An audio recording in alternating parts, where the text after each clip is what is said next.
listening to the Narrative Podcast with Halsey Allen. The Narrative Podcast is changing the narrative one episode at a time.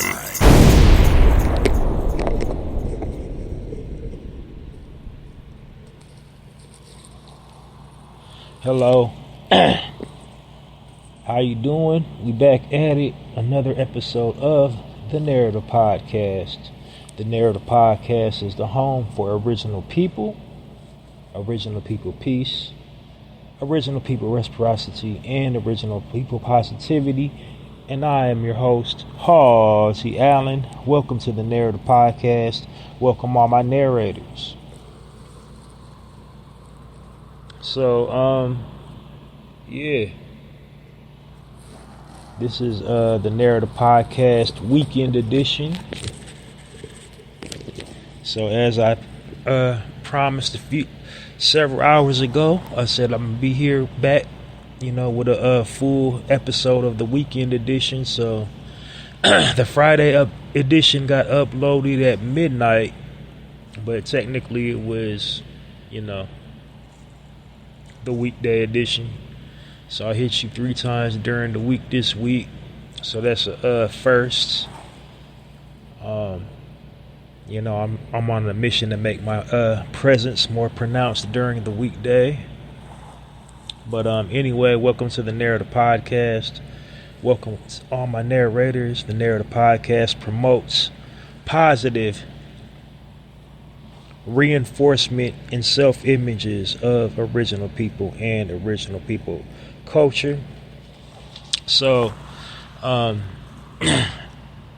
before diving into the content, how I usually start these things off is just give a brief overview of the format for proper context, so you can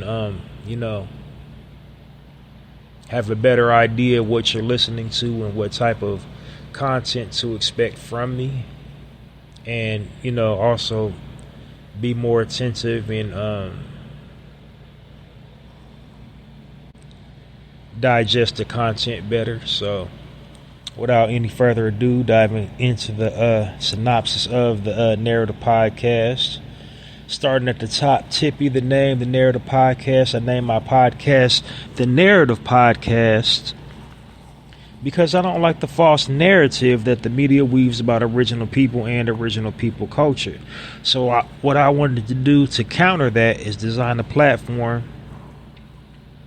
where I'm uplifting and edifying original people rather than tearing them down and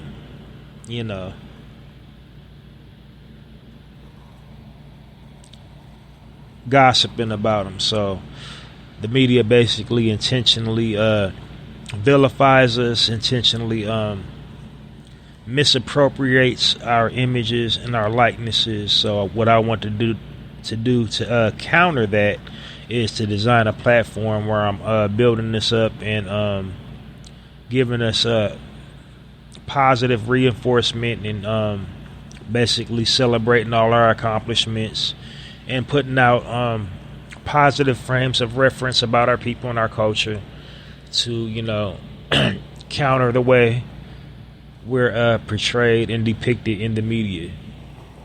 So that's basically my mission statement for the Narrative Podcast. I also want to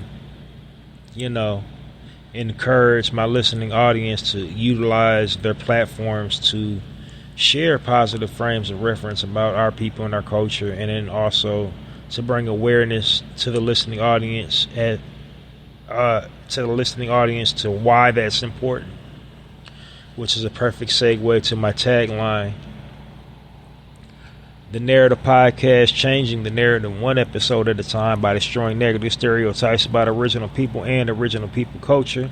How do I destroy the negative stereotypes? By providing positive frames of reference about our people and our culture. And that's entirely what the Narrative Podcast is all about, providing positive frames of reference about original people and original people culture. So, that's, the mission statement in a nutshell. Now, the first misnomer about the narrative podcast you need to be aware of, I refer to my target listening audience as my narrators. And the reason why I do that's basically acknowledging the times we're living in. We're living in the digital information age. Everybody shares information online. You know, pretty much, you know, we're living in the social media age, and all social media platforms have a bio section. And in the bio section, everybody's basically, you know, telling their own story. See, we get online, we share information, but then we also, you know, tell our hobbies, our interests, you know, our turn-ons, turn-offs, what we're into. But essentially, we're just, when we're creating content, we're just telling or narrating your own story.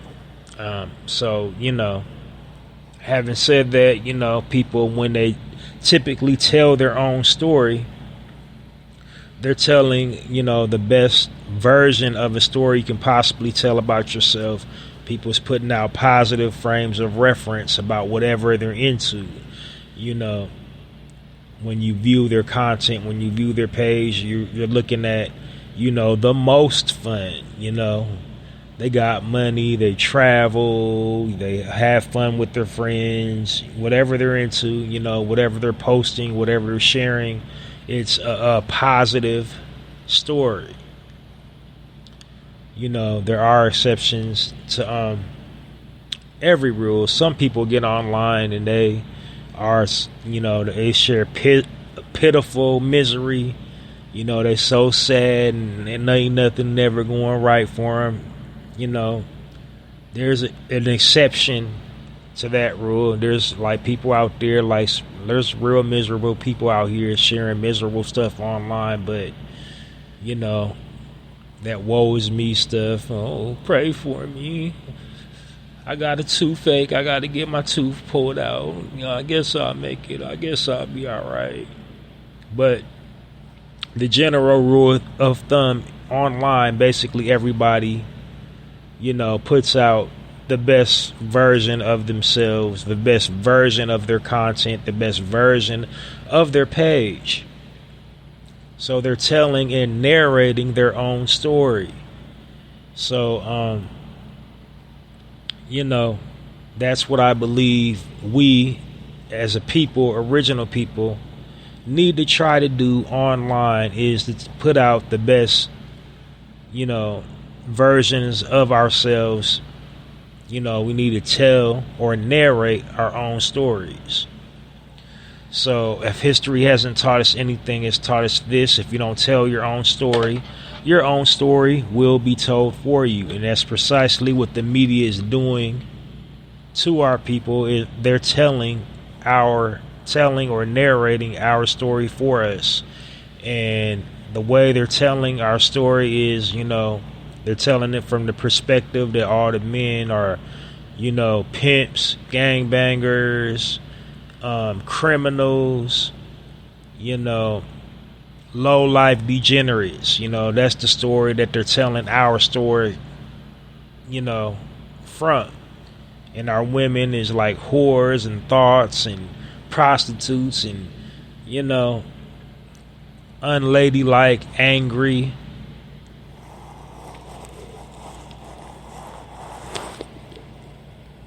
So, you know, that's why it's important to, you know, put out the best frames of reference as possible about our people and our culture. And that's why I call my target listening audience my narrators. You know, just in an effort to cement the point to tell or narrate our own stories.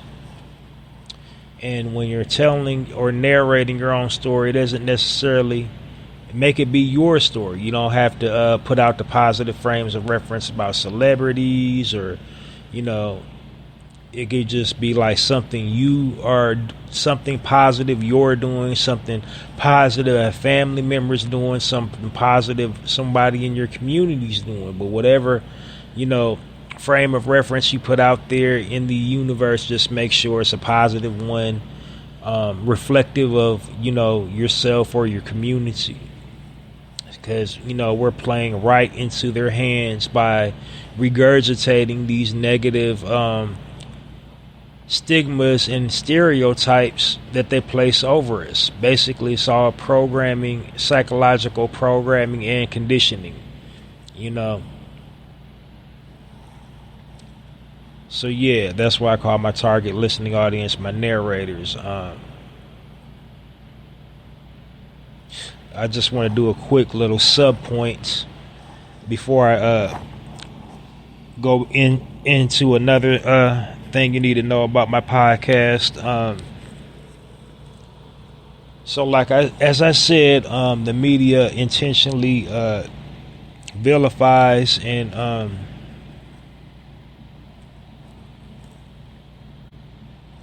misappropriates our people's images and likenesses, but they do that to primarily garner a profit, because all negative things sell.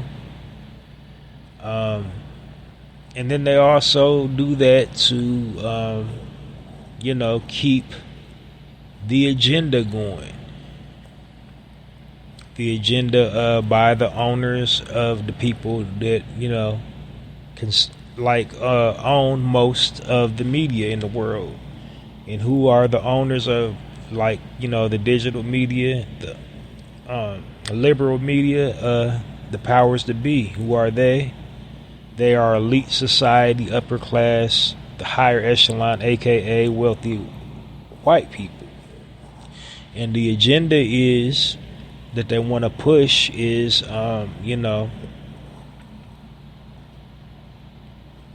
basically like supremacy. They want to be better than everybody else. They want to be supremacy, classism, mass consumption. Excuse me. I said mass consumption. Well, yeah, mass consumerism is mass consumption, but the point I was trying to make, they want to promote mass consumerism. They want to feel important. They want to be the face of financial wealth. They want to be the face of sophistication, refinement, elegance, class, fancy. They want to be, they're the fancy pants people, the people that talk like this and, and all that stuff, that's the, that's the higher echelon.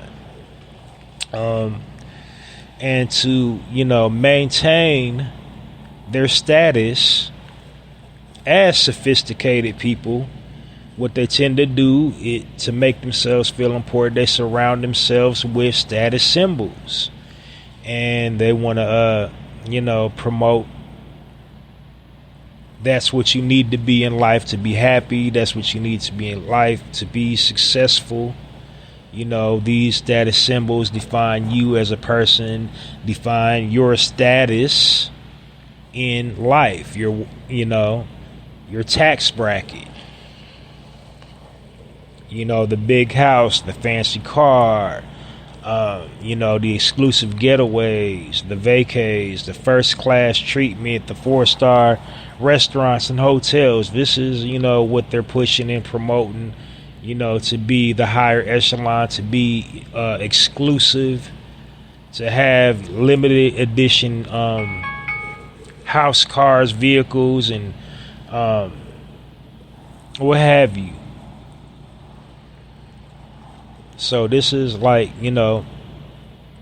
their way of saying I'm important, and anybody that doesn't, have the same, amount of money as I have, or, born into wealth, their lives don't matter. their low lives, what do they call them? Riffraff. But they do it to everybody. They vilify everybody. They use the media to make everyone else's life seem, worthless when compared to theirs. Because they're living the Robin Leach lifestyle, lifestyles of the rich and famous, jet setting and all that. And that's how they run the world. That's how they run international finances, trade, and etc. So again, like psychological programming and conditioning, they want to make everyone else seem violent, unrefined, uncultured, unintelligent, when compared to them and how they live. And like I said, they do it to everybody. They'll do it to all classes, races, creeds, religions, etc., etc., etc. But out of all the people they do it to, they do it to our people the most. And the reason why they do it to our people the most is because they fear our people the most. The upper class, they're natural historians. They're aware of their history and they're aware of our history. And what they know from studying history, they know if there never was a us, there would never be a them, because it was because of us that they acquired their financial wealth, surrounded themselves with status symbols, and built these hierarchies and systems of government to cement, their role in society. Basically, out of fear of us and jealousy of us, they were fearful of us, and they from day one they was frightened of us, and they was jealous of us. They want to be so much like us. It just drove them crazy.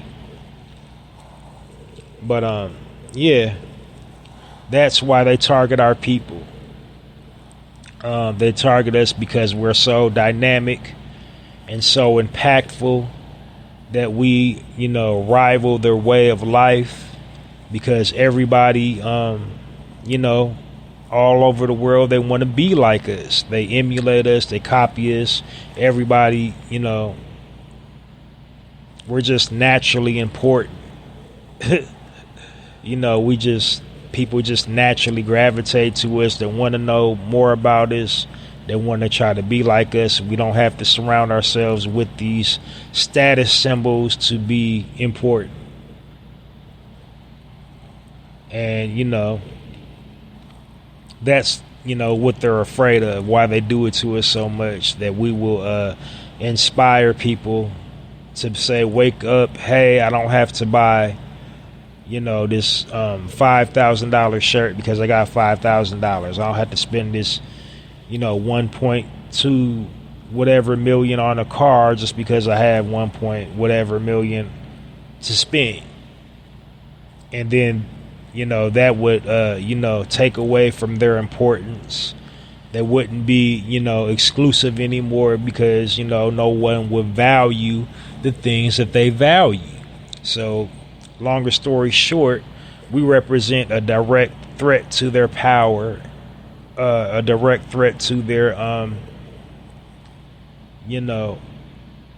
financial wealth, because of how our magnetic personalities, because how impactful and influential we are as a people. They know the rest of the world is going to follow our lead once we stop taking the bait for mass consumerism.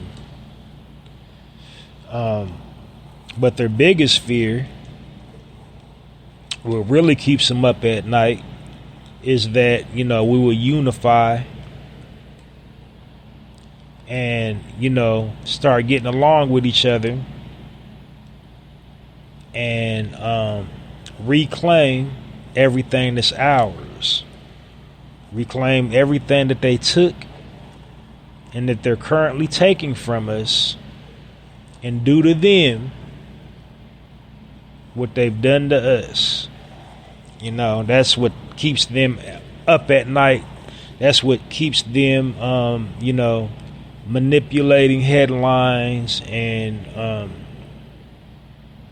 putting out these negative stereotypes and stigmas about our people and our culture. So next order of business, the Narrative Podcast is a positive space. I don't engage in any gossip, slander, negativity, pretty much any kind when it comes to our people and our culture. It's all about upliftment, upliftment, positive reinforcement.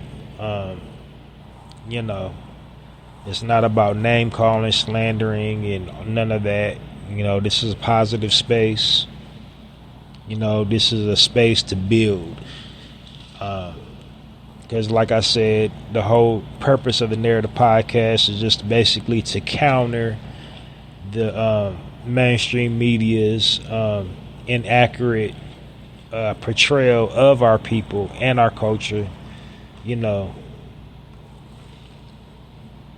the manner which we're always depicted in television, movies, and films. They basically have made us the face of degeneracy. And then I already told you why they do it. So on here, what I just want to have this space be is just a happy space, basically. So yeah. Now, even though this is a positive space, it's also a space of truth. I don't sugarcoat it. I tell it whatever I need to tell. I tell it like it is. While I don't condone, gossip and slander on this in my space, I do promote the truth. And if I feel like somebody from our community is intentionally, using their platform to, promote negative stereotypes and stigmas about our people, then I will call said individuals out. But other than that, I don't try to insert myself into the conversation. I don't try to, go with the crowd for the clicks and the views and the likes and all that. The only time I actually bring up a person's name in our community is really to uplift them and edify them and,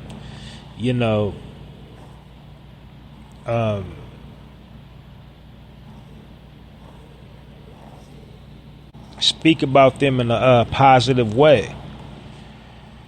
But if they're going through something negative, and I bring their name up, it's just really to illustrate a point. And basically all the points that I try to illustrate and the way I try to frame it up is from the perspective of, when something negative in our community happens, it's usually you can link it back to systemic programming and conditioning. A good 89% of everything we do in our community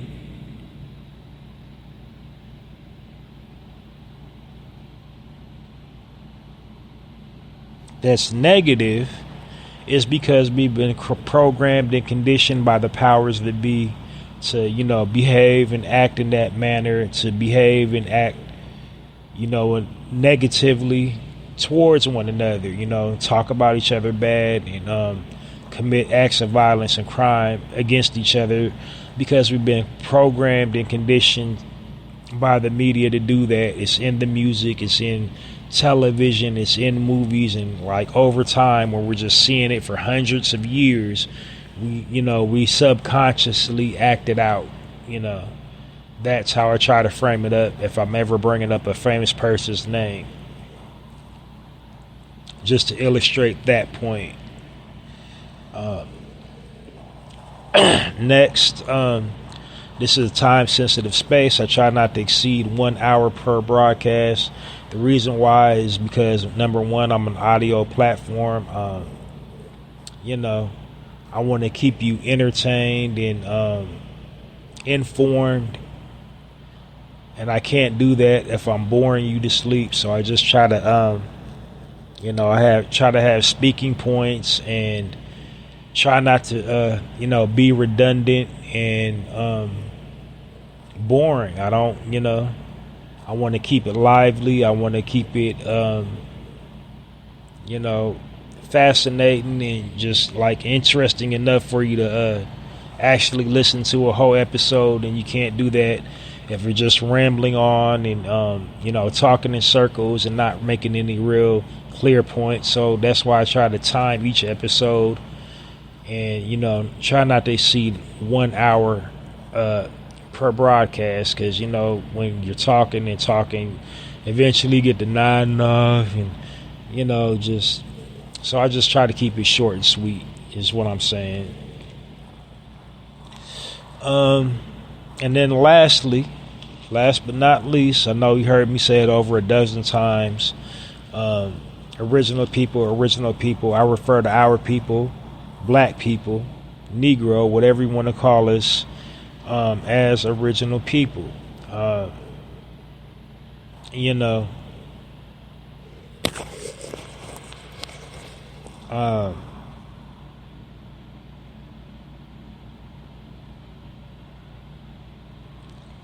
The reason why I do that is just basically because it's historically accurate. We were and are the original people of this planet. We was here thousands of years before everybody, so it's just historically accurate to refer to us as original people, because we're not black. Black is a color. Like we come in all different flesh tones. Even the really dark skinned ones of us aren't black. They're like a dark mahogany.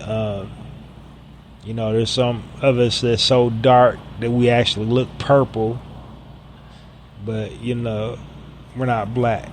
So it's historically accurate.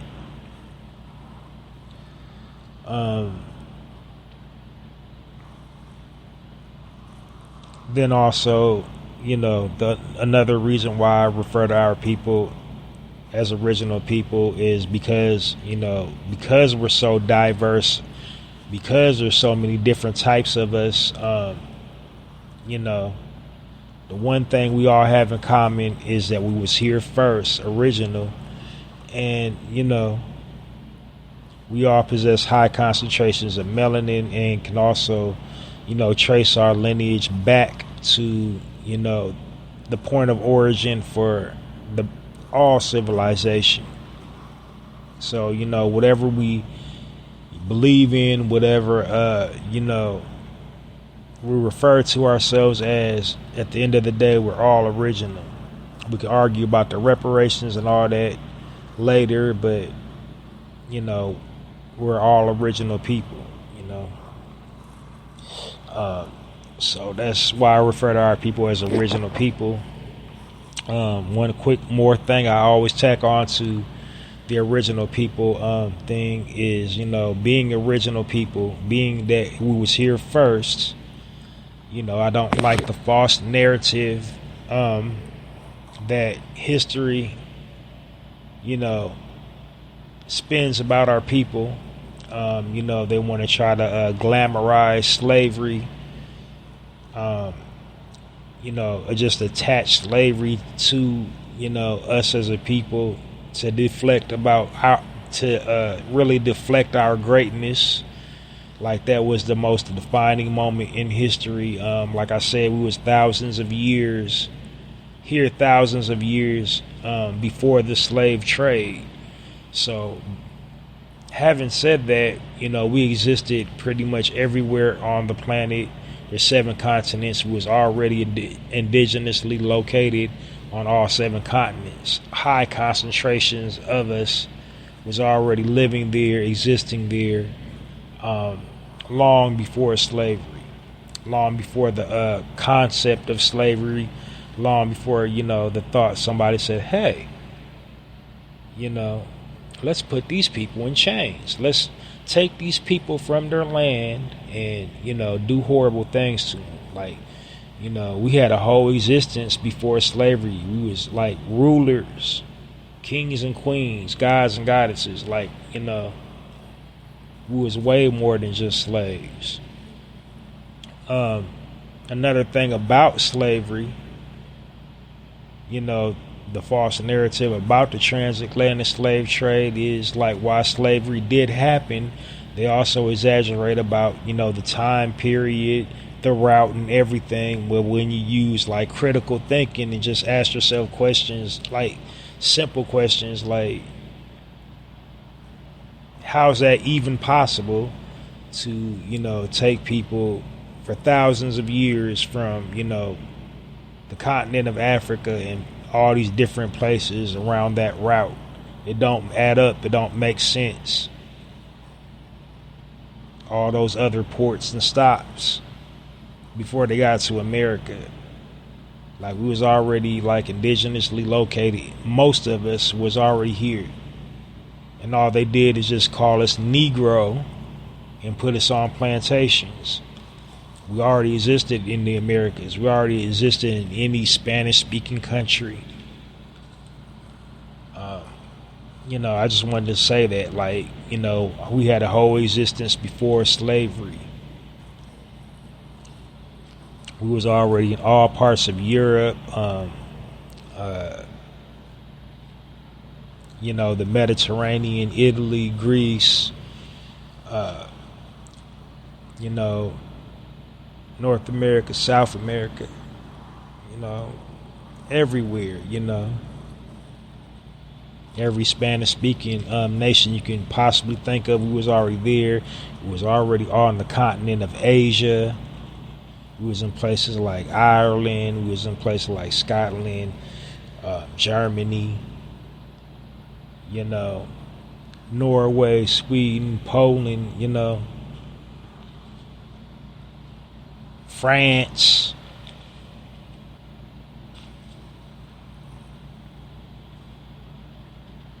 Even the North and South Pole, like all the islands, Hawaii. Is places like, it was everywhere is what I'm saying. Like, so the notion that, just slavery defined us as a people is just totally false. So I always take a moment to address that. So while it did happen, while it was brutal and cruel and all that, the science of it, the historical accuracy is off. It's flawed. The way they keep on, telling the story of slavery, how we came to be here in America, which really goes back to my original point about psychological programming and conditioning. It's a form of fear programming. It's a way of like keeping us in line and also, affecting our self-esteem. But anyway, I think you got the general gist of the Narrator podcast. If you're fuzzy about anything, I'm over 300 episodes in, and you can bring yourself up to speed. But I'm going to dive on into the content now. This is a weekend edition of the Narrator podcast, and how this differs from my weekday uploads of the Narrator podcast is I have a few more sections than I normally do during the weekday. That's really all about it. So with this first section, we're going to start off. It's called the highlight section. And the highlight section, what I'm doing is, like I said, the Narrator podcast is all about providing positive frames of reference. So in the highlight section, the positive frame of reference that I'm providing is the positive frame of reference about entrepreneurialism. And the reason why I feel like I had to provide that frame of reference is because we don't We don't have a lot of those. The very few frames of reference about doing for self and being self-sufficient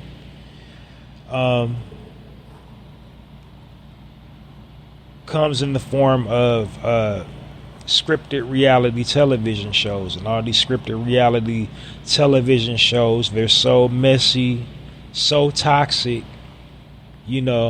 it takes away from the fact that, most of the people on those scripted reality television shows about, entrepreneurialism or being an entrepreneur is just like,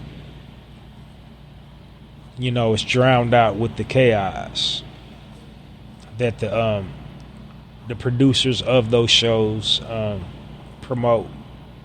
They want to see us fighting and fornicating on camera, engaging in amoral, degenerate behavior. Women are conducting themselves unladylike on those shows, and guys and fellas, we can conducting ourselves like immature little boys.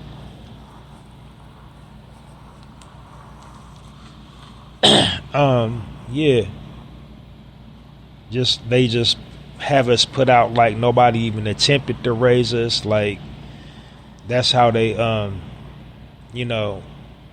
promote our images and our likenesses on scripted reality television shows. Meanwhile, the people that they use for the shows are well-to-do entrepreneurs, well-to-do businessmen and businesswomen, own several different businesses and feed families. Their brand feeds families and feeds the community, but you'll never know watching them on that scripted reality television shows, because the producers just want to bring out the worst of them instead of the best of them. So, longer story short, what I'm doing in the highlight section of the Narrative Podcast, I'm walking you through an entrepreneur's journey, without all the messiness.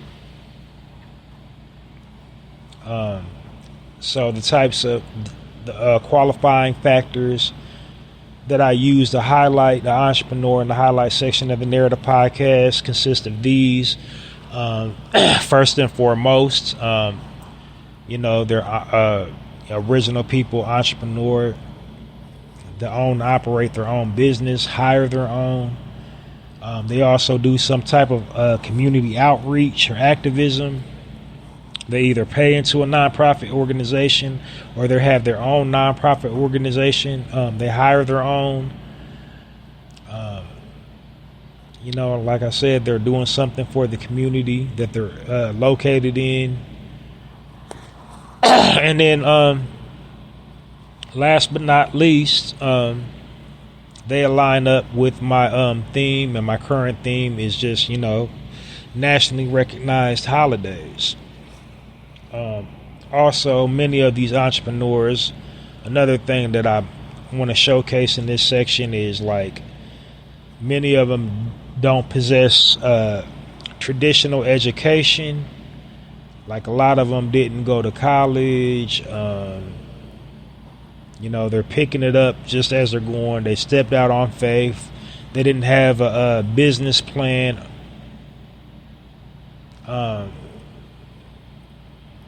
They don't have expertise or background in whatever business that they started.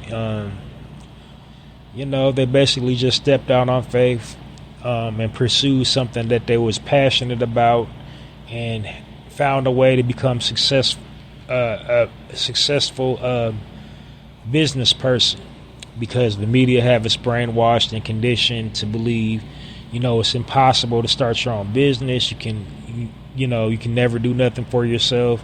You have to be complicit with being dependent on this system and the government and all that. So, not saying being a 9-to-5 worker is a bad thing, but just I want to show there is an alternative way. If you really desire to own your own business, you can, and this person did it, and this is how. So what I try to do in this section is walk you through their journey, how they came up with their business, what inspired them, and where they grew up. If I have that information available, where they grew up, and little things about their background growing up, where they went to school, what state they grew up in, and all that. That's what I try to give you. But a lot of the times that information isn't readily available on the internet, so I can just provide you with the information that I can find. But anyway, so now that you know what the highlight section is all about, I'm gonna dive right on in. I do want to say a disclaimer. Usually I have 4 to 6 references, frames of reference in the highlight section. Today I will only be highlighting one business, because I pretty much highlighted all the other businesses at a different time of month. I believe one day was, well, I'll tell you a little bit later, but anyway. So today is July 13th, and it is National Friday. Not Friday the weekday, fry as in French fry. So the one business I will be highlighting is a business that specializes in the production of French fries. And like I said, the reason why I only have one reference is because I did all the other ones on either I think it was like Loaded Friday. They had a national holiday called Loaded Friday, and I think I did that. For the rest of them, like there's literally like thousands of places out there that specialize in French fries or are known for their French fries, but this one in particular place just kind of stood out to me, and that's why I'm just choosing to highlight this just one person, because I pretty much typically did all the other places. But on this weekend episode of the Narrator podcast, in the highlight section, I'll be highlighting a business called Bag Ladies Fry Joint. Sometimes I can't read my own handwriting. So Bag Ladies was established in 2021 by two biological brothers by the name of Brandon and James Littleton. They got the inspiration to call their establishment. They was inspired by their grandmothers. Their one grandma on their mother's side, and their grandmothers on their father's side, obviously. So they was inspired to, create this restaurant. French fries was their favorite snack growing up, and each grandmother kind of had their own unique,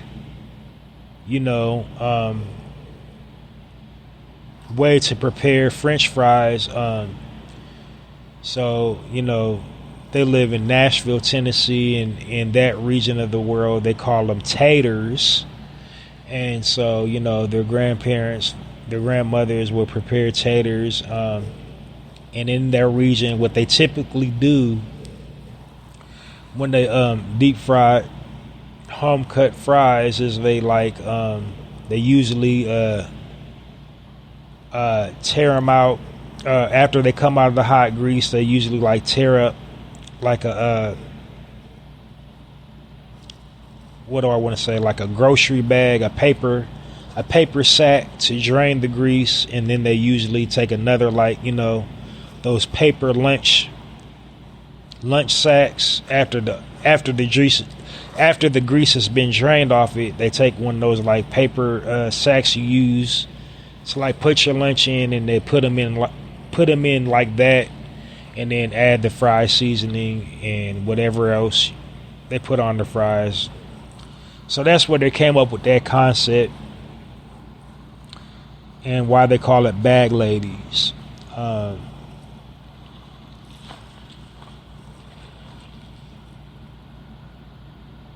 Now, what sets them apart from most other businesses that specialize in French fries is that they, all their French fries are in-house cut.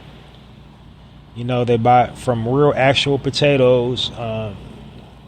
They're not using the pre-packaged, processed ones.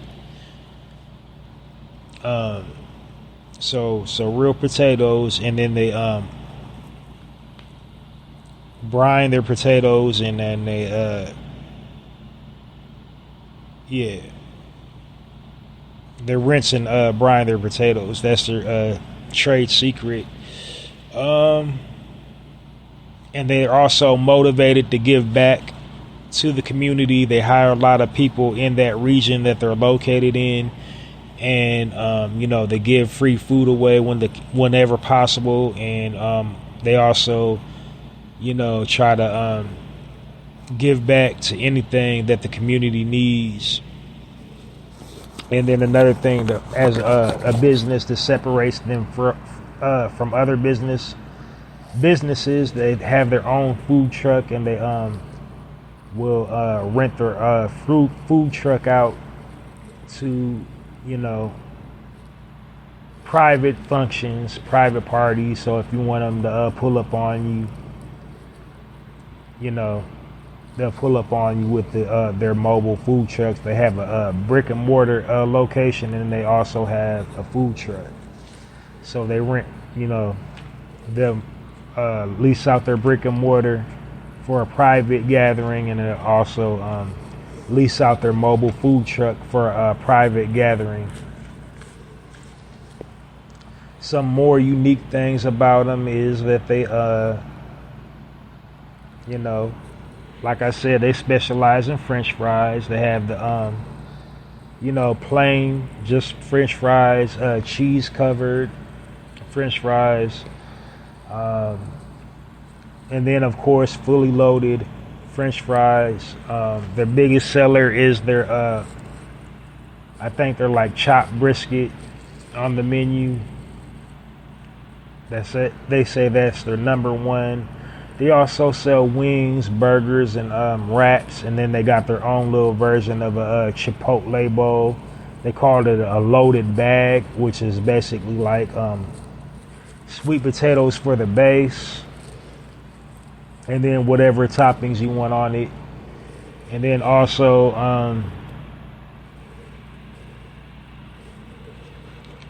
they have their own dessert fries, which is basically like a funnel cake, and then whatever sweet toppings you want on that, and then ice cream. So it's like there's some big back activity happening there at their location. And they took something really simplistic in nature and found a way to market it and do some creative, innovative things with it. And then last but not least, what I found interesting is like they sell Crush for their beverages. Like, now that's like a whole stereotype in the have, but we like that Crush, like the grape flavored, strawberry and orange. Like, come on now, especially if you grew up in the South. But anyway, yeah, definitely worth checking out. So their business, they're located in Nashville, Tennessee. Their brick and mortar location address is 402 Buchanan Street, Nashville, Tennessee, 37208. And go check them out. Oh yeah, and then their website, you can place orders online as well at bagladies.com. So let's put them together. Give a warm narrative podcast round of applause for the Littleton brothers, Brandon and James, and their Bag Ladies Fries establishment. or Bag Lady's Fried Joint establishment.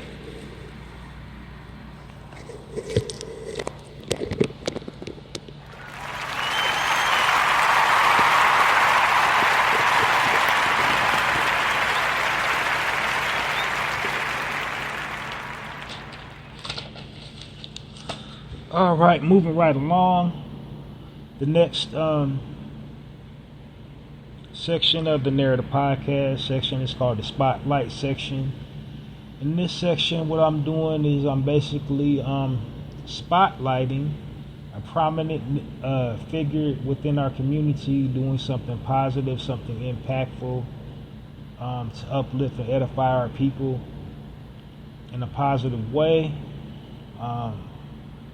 When I started the spotlight section, usually I just, relegated it to celebrities, public figures, actors, actresses, athletes, entertainers,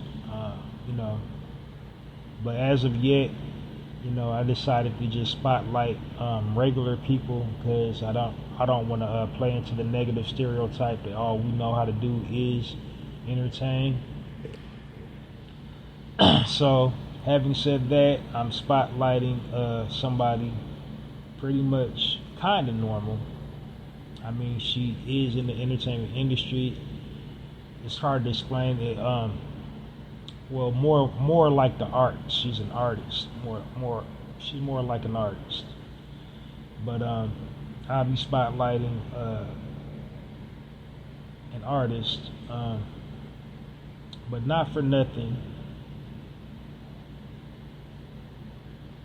Oh yeah, I kind of skips, kind of getting ahead of myself. So, this section is basically like I'm staying true to my mission statement.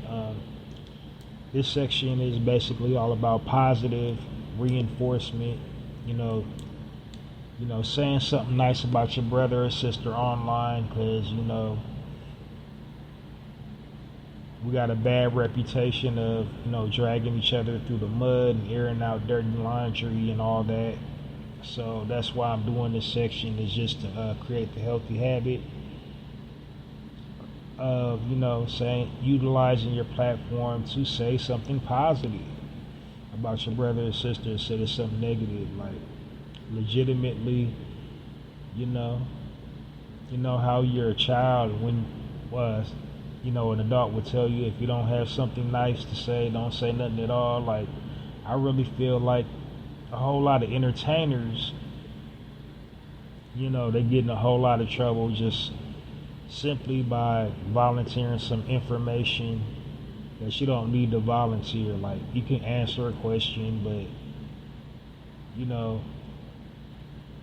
you can keep it real, but if you don't have nothing nice to say to them, because like half the interviewers, at least podcasters and talk show hosts, are really just trying to bait you to get you to say something negative about somebody. They'll often say this person said this, and they don't have the actual quote from them, or if they got the quote, they'll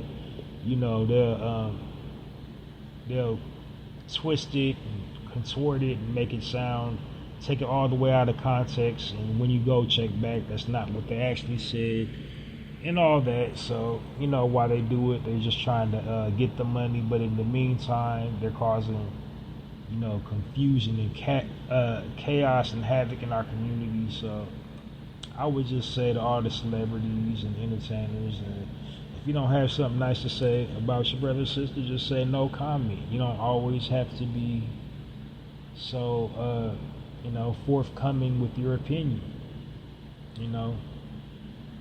As the old saying goes, bullshit ain't about nothing. And half of these beefs, industry beefs, are total BS. So, but anyway, that's what the spotlight section is about. I'm spotlighting people within our community doing positive things for our community. And not for nothing, I'm the one that started the way for spotlighting, because before I had the spotlight section to my podcast, the Narrator podcast, nobody, nobody was spotlighting anybody. So yeah, you're welcome.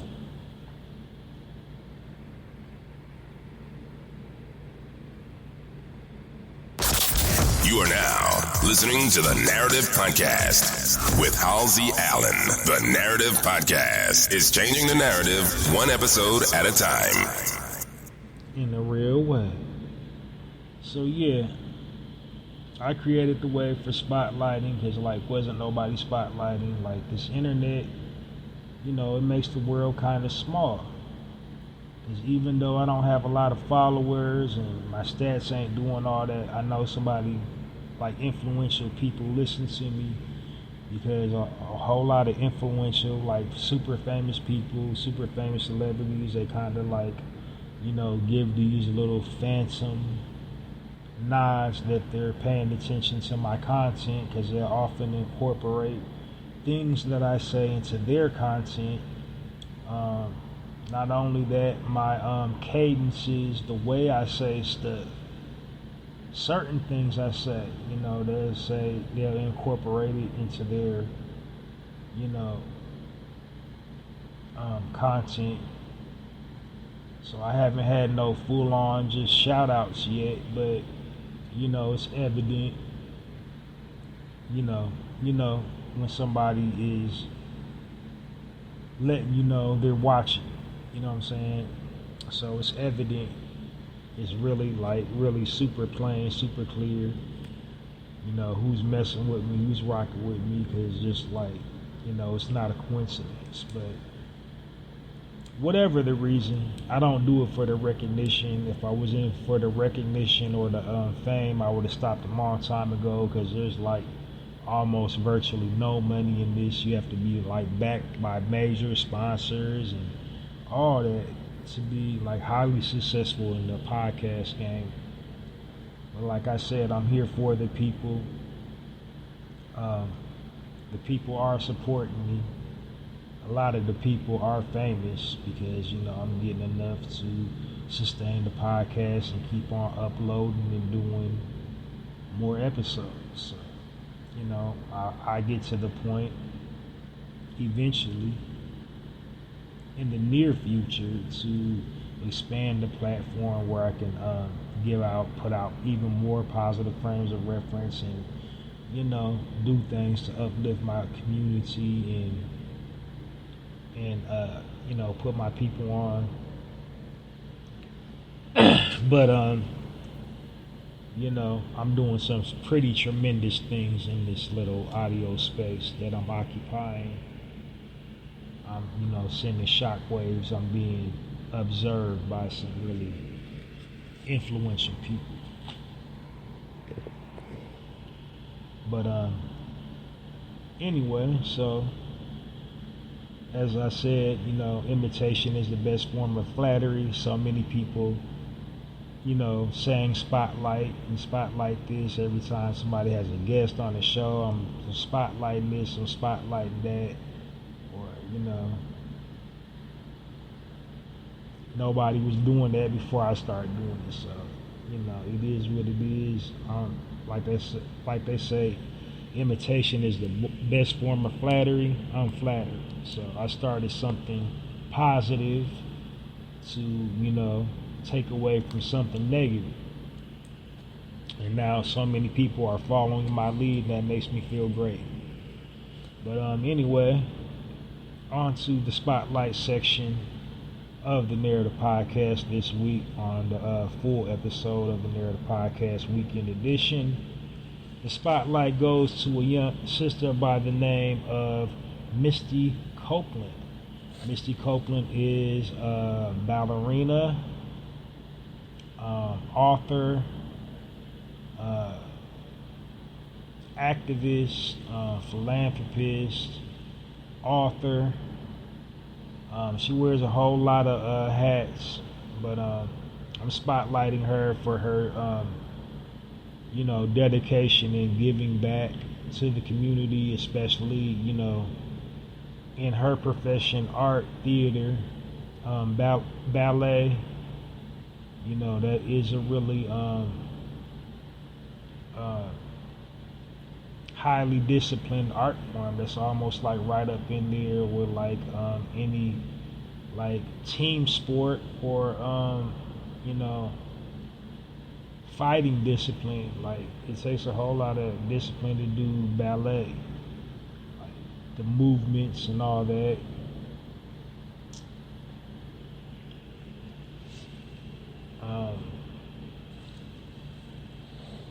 So Misty was born in 1982. She hails from Kansas City, Missouri. She grew up in low-income housing. She became interested in ballet at the age of 13. She got into a ballet program at the her local Boys and Girls Club, and then from there she went to Sandro Pedro Ballet School, and then after that, she enrolled at San Francisco Ballet, and her final institution she studied the art of ballet was from the American Ballet Theater. So like I said, she's been advocating. She advocates for the Boys and Girls Club.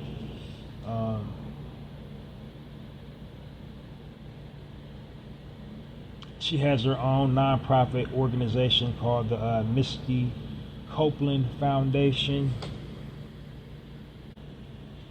And what the Misty Copeland Foundation is basically it's an after-school program for young ladies between 8 to 10 years old,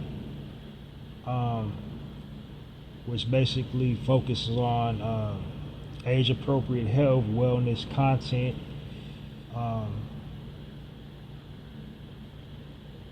ballet, of course, mentoring and tutoring, and just other positive things to help change their trajectory in life.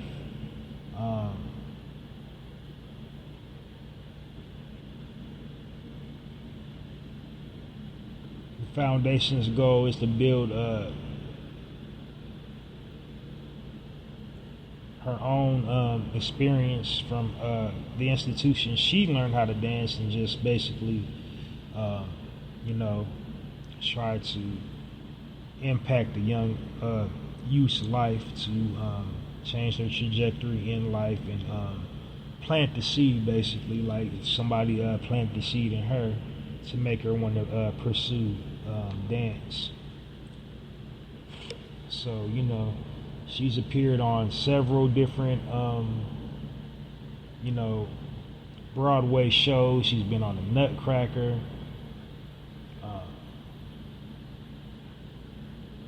She's been dancing her whole life. She's a philanthropist. She gives back. She's on all types of committees and boards for the youth, and she's a really impactful driving force with keeping the arts active, because that used to be a whole thing in our community. Dance is a very big part of our community, like with the culture of hip-hop, how many dances in there, and then dance kind of even dating way back, African dances, tribal dances here to the native indigenous people of this land,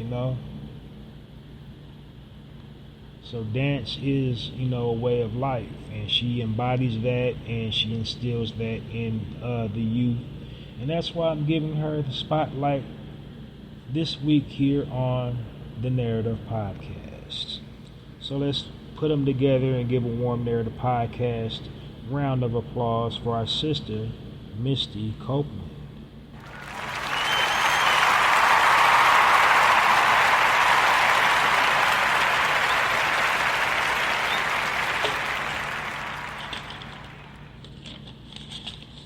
All right, next on the Narrative Podcast, health and wellness section. In this section, I'm basically, it is how it sounds. I'm talking to you about health and wellness matters, total body health and wellness, and why I feel that's important to do that is because, our people are suffering in all areas of health. We're suffering mentally, we're suffering physically, we're suffering spiritually. We're suffering because we're being attacked in all them areas. Like they're legitimately putting things in the atmosphere that affects our overall physical health. They're putting things in, our grooming products, the things we eat, things we wear, clothes, grooming products, things we come in surface contact with that affects our physical health.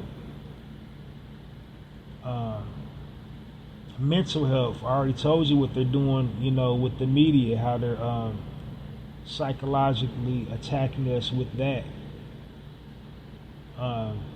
Spiritually attacking, like there's all kind of dark demonic things going on in Hollywood with our people.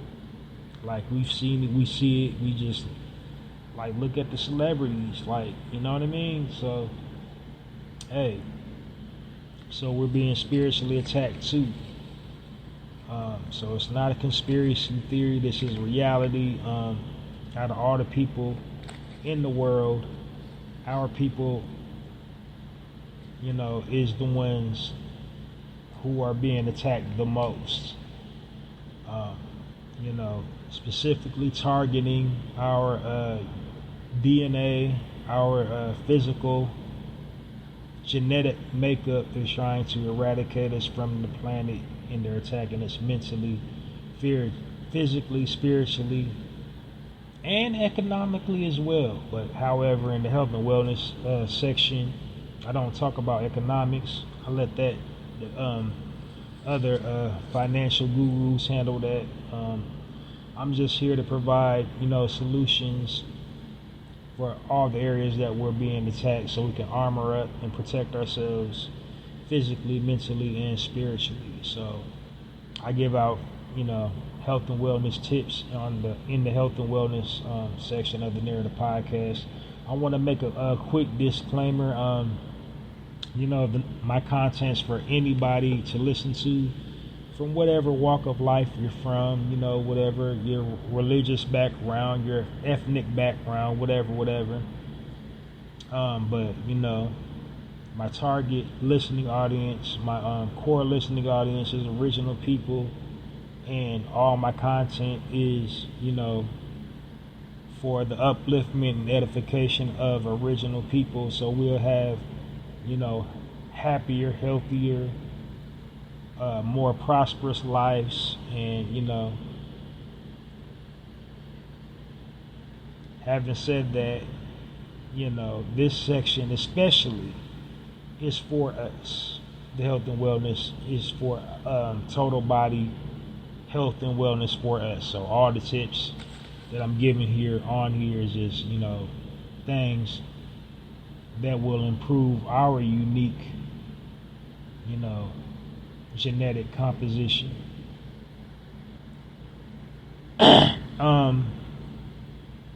Because, we've been programmed and conditioned to this, especially in, religious circles.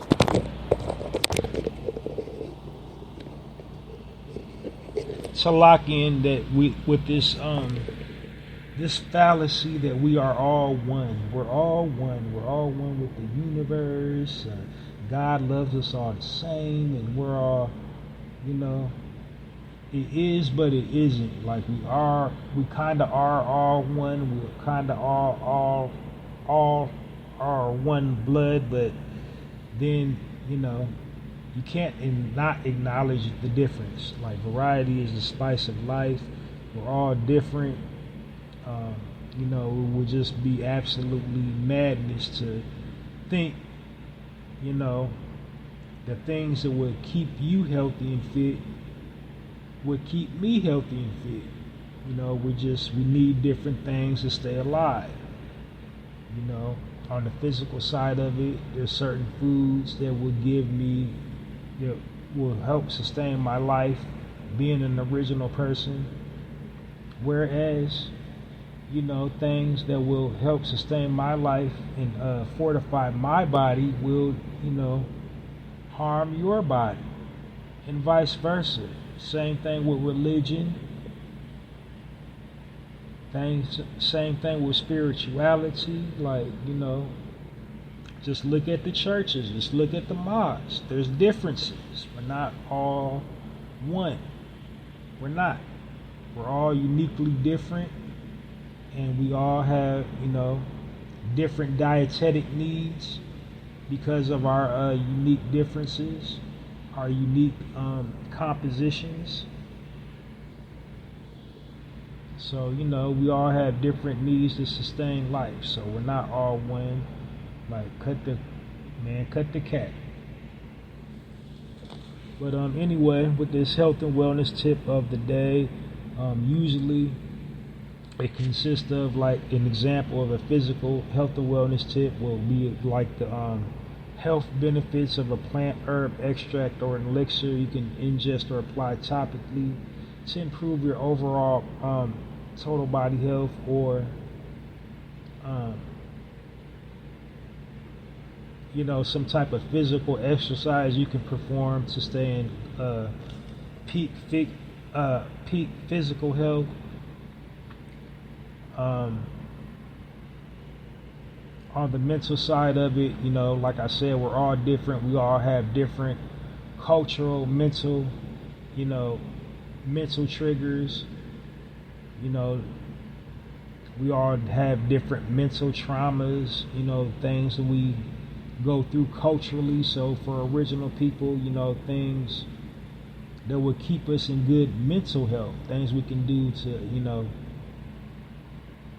keep us grounded mentally, keep us in sound mind and body. Then there's the different types of techniques and things you can do to stay in good mental health. And then spiritual practices as well, such as meditation, breathing, and things we can do to prevent spiritual attacks and keep our spirit aligned and in good harmony with the earth. So, those are the types of things I'll discuss in the health and wellness section of the Narrator podcast. So this week is a physical week. I'm going to be, give you rundown right quick the health benefits of watercress.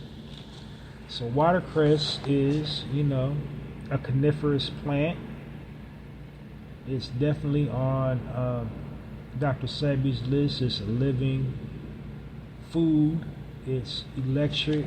For our people, original people, what we want to do is we always want to incorporate something green into our diets, because anything green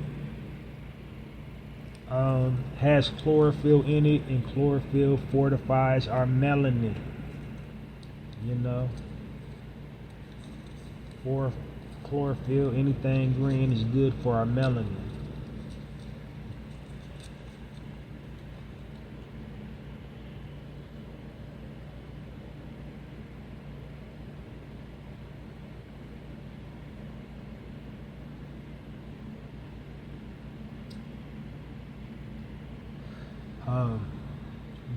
Anyway, like I said, watercress is a coniferous plant. So basically, a coniferous plant is just, a plant that produces needles.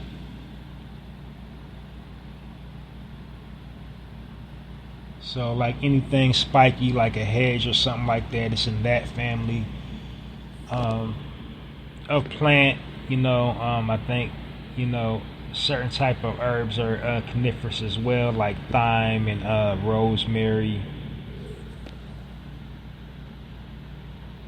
I said time. So sorry, y'all. I'm just a little tired. Anyway, so back on with the health and wellness tip of the day.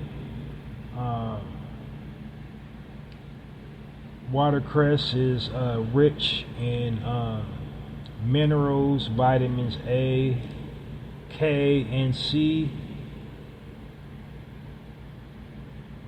or C and K, excuse me. Full of antioxidants, and anything that possesses antioxidants helps you burn fat. It's rich in fiber, so it's good for, if you're trying to lose weight.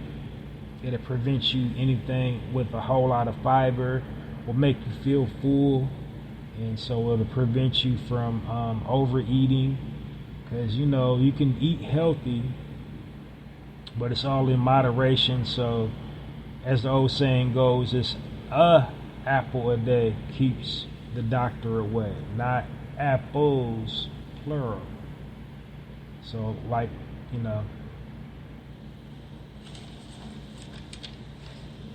it'll control, help you curb anything high in fiber, help you curb cravings, and prevent you from overeating.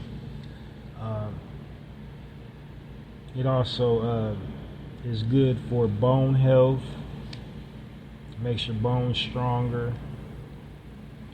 Good for your eyes.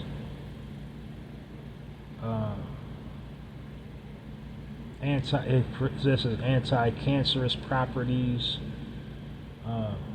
Studies have shown it's help reverse 3 types of cancer.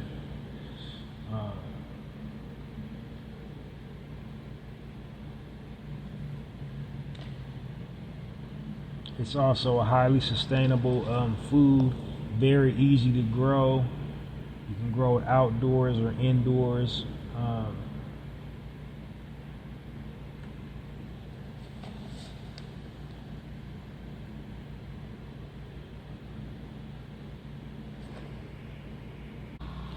It's also anti-inflammatory, so anti-inflammation is the root cause of disease. So any part of your body that's become inflamed, sickness is sure to follow.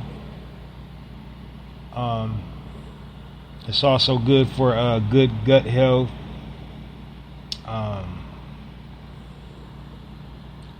It'll clean you out for sure if you're blocked up. Good for hair, skin, and nails.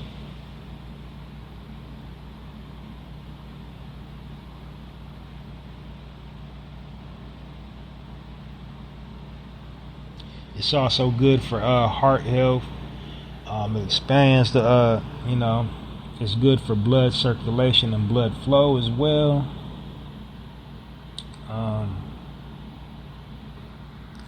And a host of other health benefits as well. Basically, it's a superfood, highly sustainable, really easy to grow.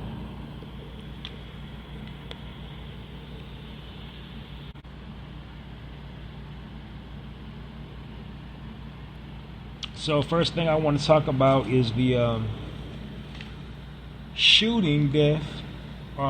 This is the speaking point. So I don't know. I had it on pause. I had already wrapped up with the health and wellness tip of the health benefits of watercress. So basically that was like a superfood. So go on and get you some watercress in your diet if you haven't done so. Next up, I want to talk about the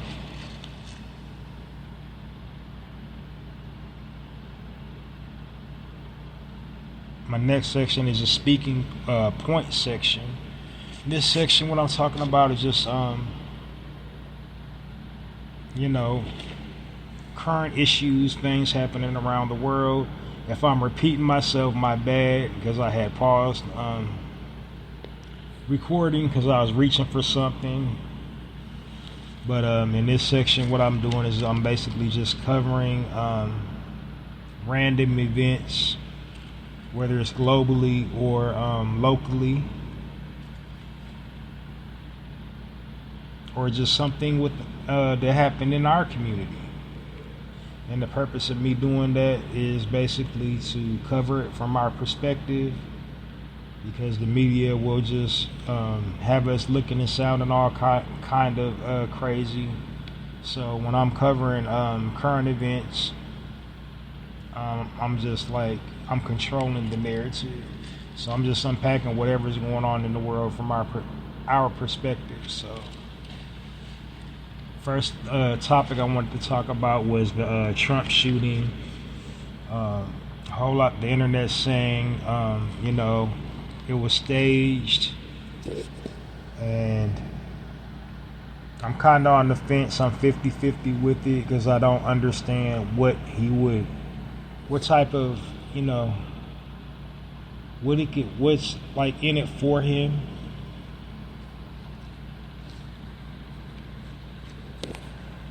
I know there's been people that have staged their own death, but I mean, he's currently going through legalities. I don't see what's in it for him to be like faking being shot.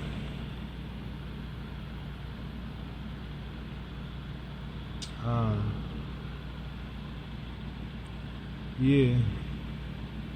I mean, he's a president. He ain't a gangster rapper. Like, so, third generation rich kid. I don't see it. That's just me. I'm not, like I said, I'm not just 110. It's not out of the realm of possibility that he was, but I'm not seeing where the dots is connecting, like what's in it for him. Like, I don't think nobody's that attention hungry to fake being hurt. Because, like, a lot of people don't like him. There's even people in the Republican Party, his own Republican Party, that don't like him. As well as the Democrats. So, that's the possibility that somebody could have, you know what I mean? You know what I'm saying? Like, I just personally don't think he would fake it. I don't think they would go through all that trouble to fake him being shot, because you would have to rehearse it. Why take all that time to rehearse it? You gotta rehearse it. You have to put the little blood pack in, because you gotta make it look real. If it's fake, you gotta make it look real. And the only way to make it look real is if you practice it. So why would he take all that time to practice being shot? And then it was a superficial wound. It was his earlobe. So I don't know. It could have been real. It could have not been real. I'm kind of 50-50 on it. But, my gut, I don't think it was staged. It's too labor intensive.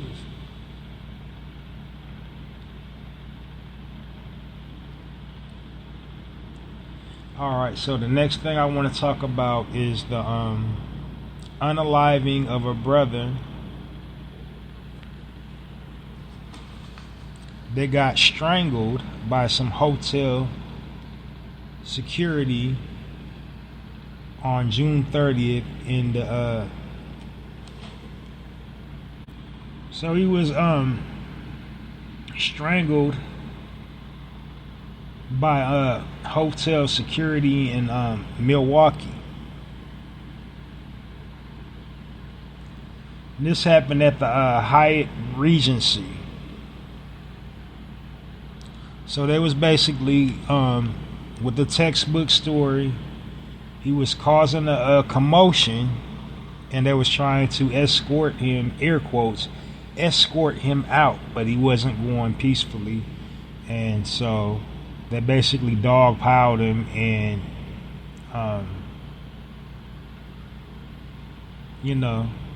choked him out. So this whole thing is giving me Eric Garner vibes.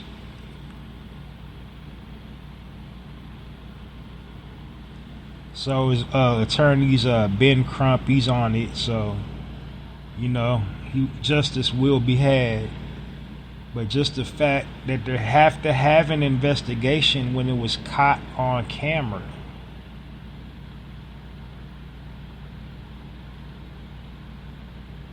And then, of course, the hotel denies any involvement in it. They're not a part of it. It's not their policy, yada, yada, yada. They said they fired the guys, but they're still roaming free, and he's not here.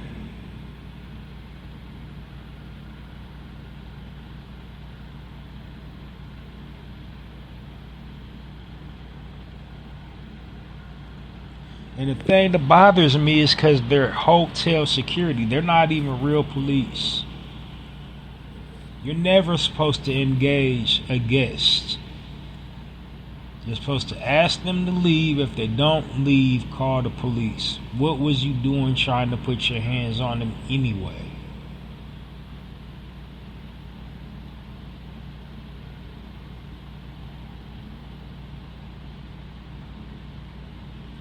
It's just kind of funny. Like, I think I just talked about this my other day on my weekday episode upload of the Narrator podcast. This is like something that happened in the media a while back concerning another brother. He didn't die though, but the brother that had applied to the hotel. What is it with these luxury brand hotels and us? Like, they don't want us there. He had applied to get a job there, and he had to fake his whole identity to get the job, and he got a lawsuit going on now. But it's the same premise. It's like they don't want us there. At these so-called high-end luxury hotels.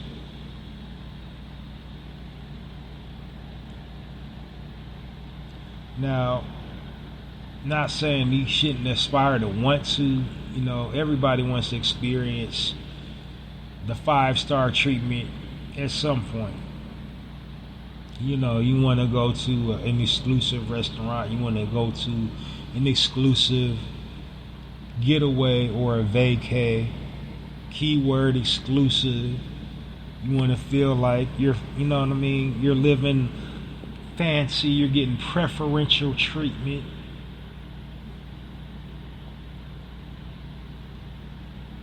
But at what price? If they don't want you there. And then again, just only using this as an example, not talking about the brother a while ago. It was about like 6-7 months ago or something like that. Maybe even last year. Maybe a year or two ago. I don't know. It was a while ago. But when Jim Jones was in the Louis Vuitton and they wasn't servicing him correctly at this luxury establishment,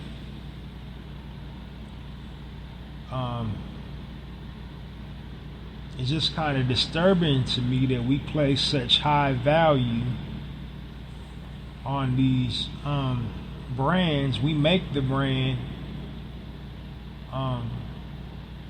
popular, and then they don't want us to participate, to patronize said brand, whether it's like retail, something you wear, whether it's like a restaurant, or a service such as like a an airplane. It could be like first class. We've had instances with that. On first class, and they trying to give you the bums rush off of first class. Ships, cruise ships, you name it. All these air quotes luxury brands don't want anything to do with us. They don't want to they're telling us that our money's no good here. But yet we're just so caught up with trying to be around that element. Now I'm not saying I don't know what why this brother checked into that hotel. The whole premise of his individual situation that caused him to not be here anymore. I'm just saying, as a people, our incessant need to be in spaces that we're not welcome. Running to spend our dollar on people that don't value our lives. They don't care about us one way or other. Just to say I own, designer. Just to say I have enough to buy this foreign car that's not available in the United States yet.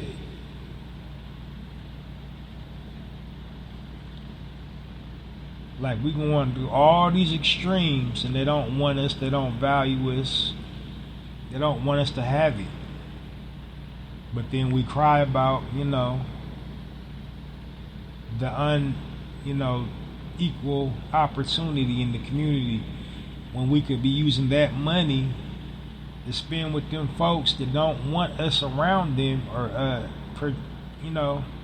they don't want us to have them products, to invest it in ourselves, to create our own luxury brands,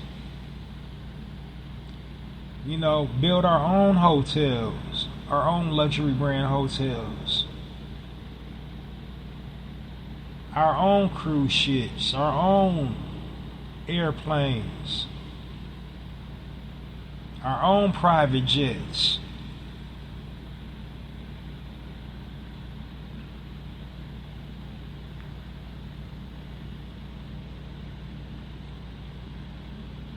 So like I said, that was just an out loud thought. I don't think that was the case here, as far as, why the security guards did what they did. I'm just saying, I was just making a social point, because I'm just baffled why we want to be in spaces that, clearly they don't want us in. I think this is a situation where he already had paid his money, and they was trying to give him the bum's rush, and he wasn't having none of it. And they did what they did.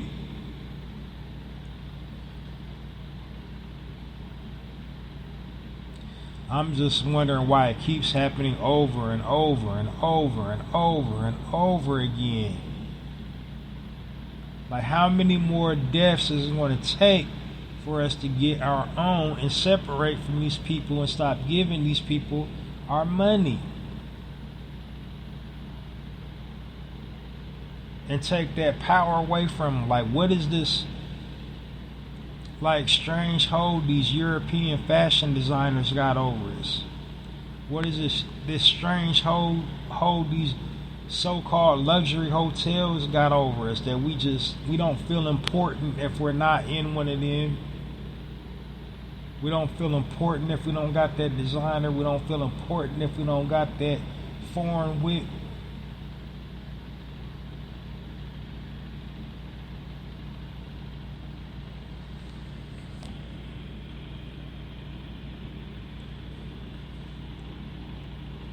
But it's just the same scenario that just keeps playing out for us.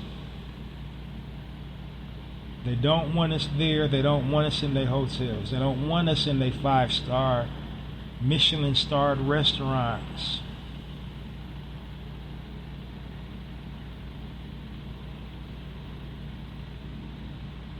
And then we get butt hurt when they tell us to leave, or that, your money's no good here.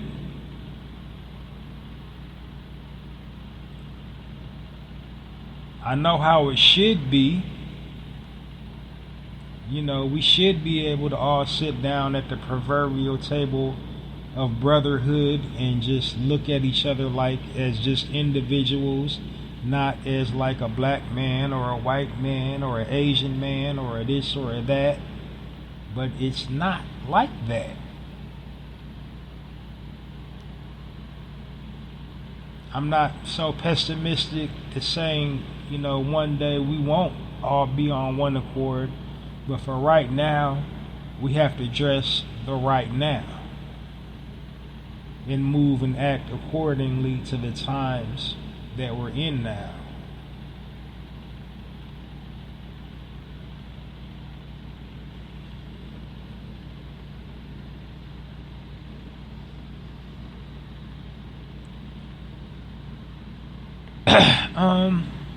So yeah, that's like all I want to say about that. I don't really have too much more insight for that particular case.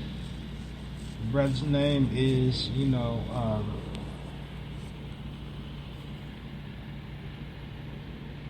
Devontae Mitchell. So, check your socials if they got doing GoFundMe, make a contribution, utilize your social media platforms to, keep that in rotation, to keep his, death in rotation till he gets the retribution he deserves.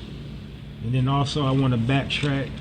I just talked about this brother from my yesterday upload of the Narrator podcast, Robert Fortson. Keep that heavy on your social media because like as like the Breonna Taylor campaign, say her name, say these brothers' names, keep on blowing up your social medias until they get the retribution that they deserve. Because if we stop talking about it for a second, it'll just it'll get swept under the rug, especially with everything we got going on. So that's all I want to say. All right, so now we're at the last leg of it. Today, on this full episode of the Narrative Podcast, weekend edition, this is my wise word of the day. Formerly, final thought of the day. I just start calling the wise word of the day because it makes more sense to me.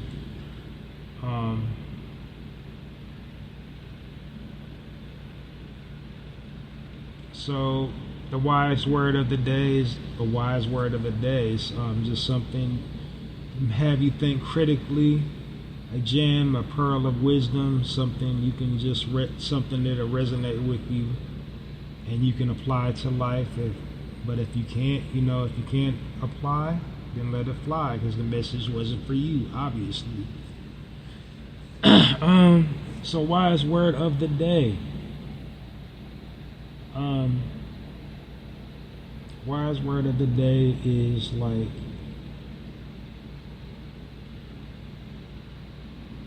gracious. And then more to it, gracious meaning win in grace. We all often complain about the poor loser, the sorry loser, but there's a lot of sorry winners. You winning, got everything going for you, but you're still complaining. Don't be, the only thing worse than a sore loser is a sore winner. Don't be a sore winner. And the way you can be a sore winner is, rubbing your win in somebody else's face. not being appreciative for winning. You know, it ain't good enough for you. You're like, you know, you accomplished your goal, whatever it is you set out to do, you did it, and then it still ain't good enough for you. I mean, there's always room for improvement, of course. We can always do something better, but then not even celebrate your own success, like that's a poor winner. Gloating, like I just said, just, you know, rubbing your success in other people's face, that's a poor winner.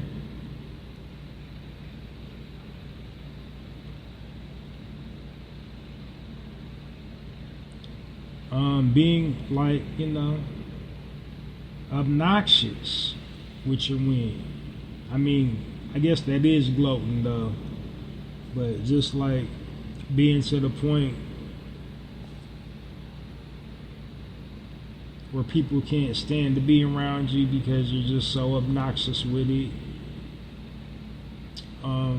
That's a poor winner. You definitely don't want to be a poor winner. Like, you shouldn't hide your successes. You should never be ashamed of being good at something,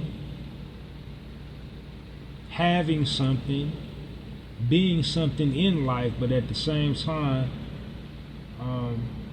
be gracious, be a good winner, look good winning.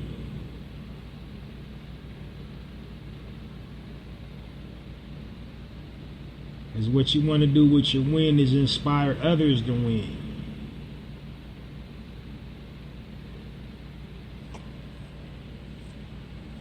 You don't want to, you know, tear people down. You want to inspire other people to win like you're winning.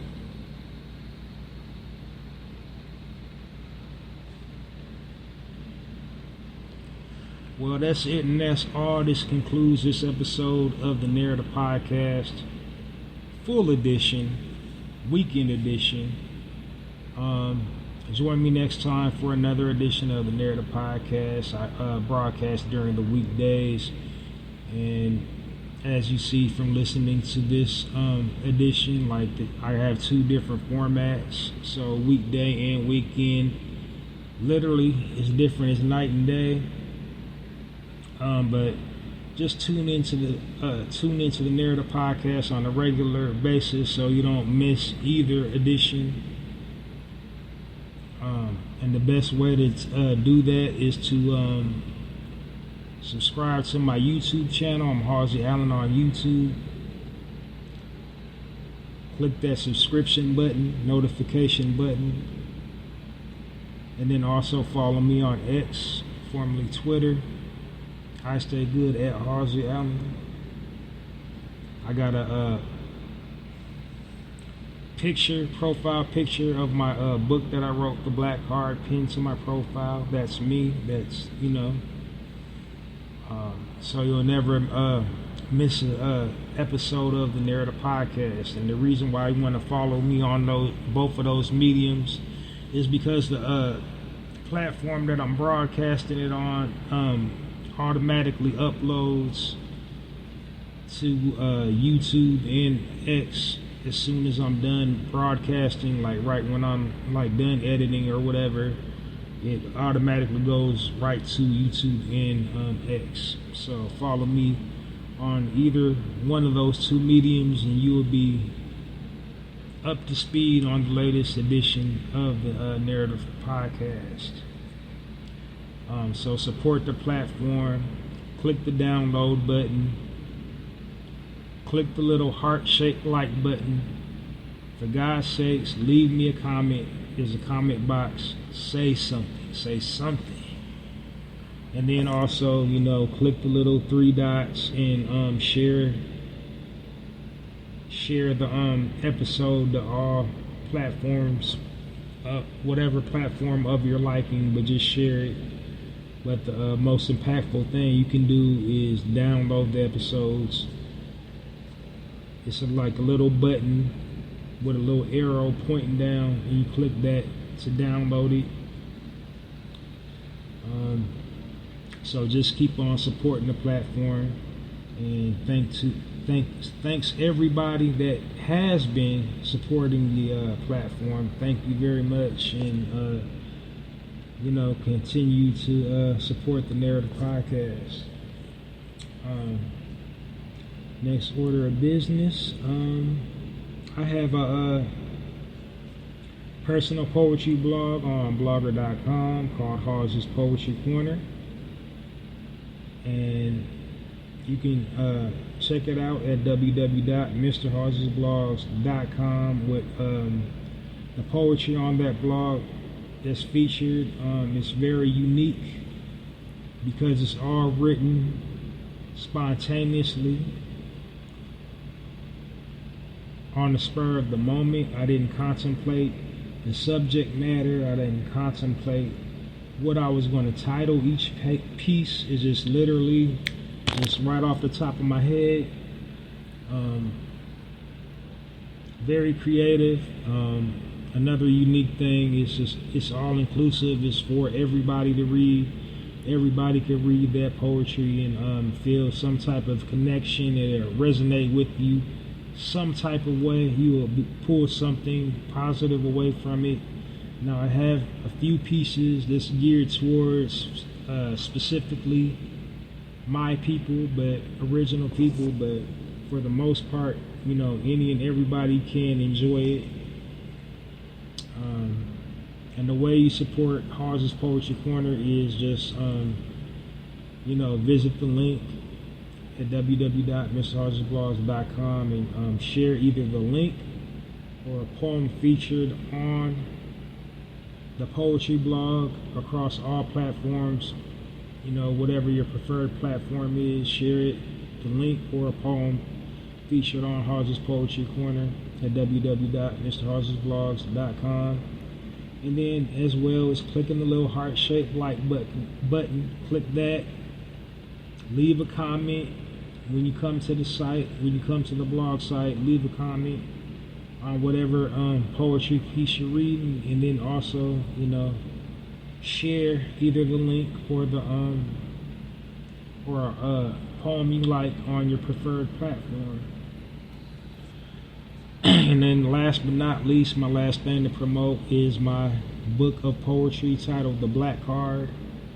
It's a 30-page book of poetry that I wrote, and what it's about is just basically a snapshot. It's an all-encompassing look of us as a people. It captures everything we go through as a people, positive and negative. You're guaranteed to enjoy it. If you're an original person, it's guaranteed to resonate with you. As they say, it's going to feel like a warm hug when you read it. If you're an original person, people outside of our culture, they can still enjoy it and still pull, something that they can learn from about our people and feel slightly connected to us, and, be understanding of our plight. So if you consider yourself progressive and, forward in your thinking, you can definitely enjoy the Black Card if you're outside of our culture. To go purchase it. It's only available on poetizer.com. Poetizer.com has a virtual online bookstore, and go to it when you visit the link poetizer.com and look for my title. It's called The Black Card, and that's how you purchase it. And so if you're unfamiliar with Poetizer, basically it's a writer's community, and a specific brand of writing that is geared towards is poetry. It's really open to all forms of writing, but like it's in the name, Poetizer, poetry is in the name, so that's what they specialize in. But it's open to other forms as well. It's open to essay writing, screenwriting,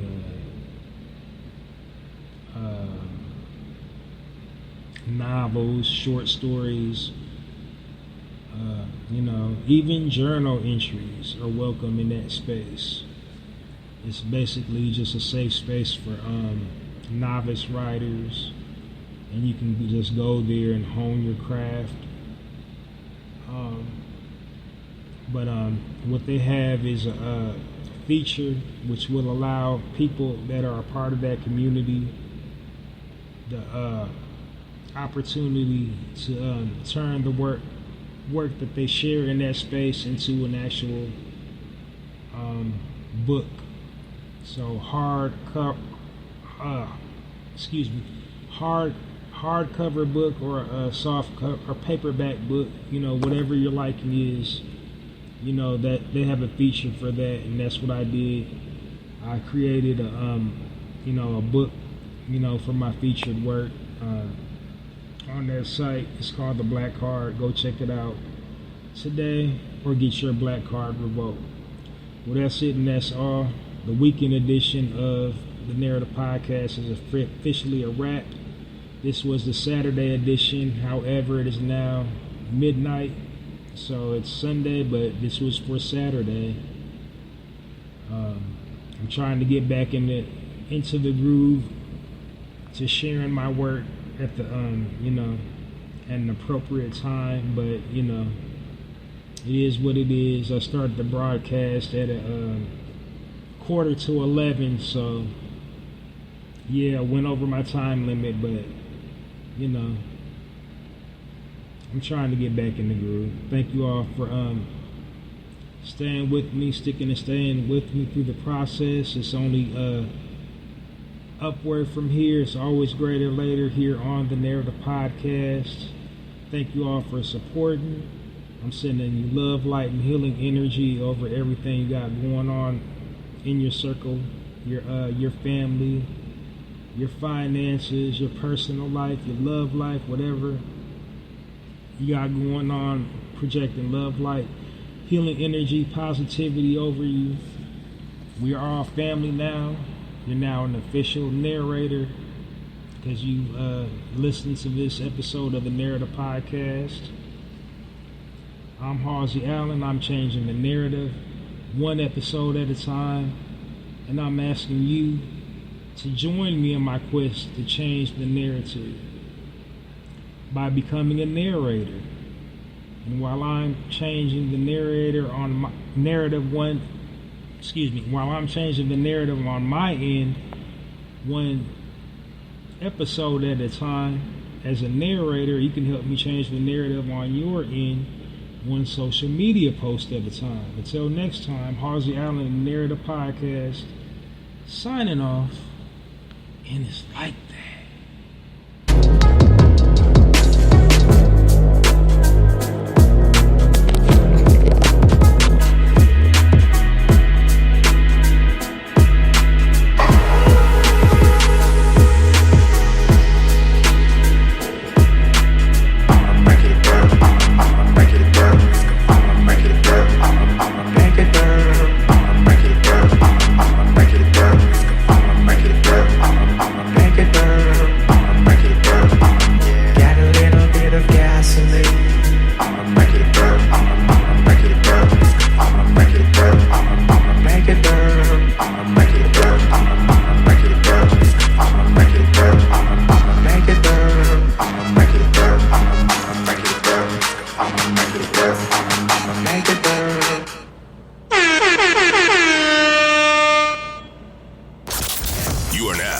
Listening to the Narrative Podcast with Halsey Allen. The Narrative Podcast is changing the narrative one episode at a time.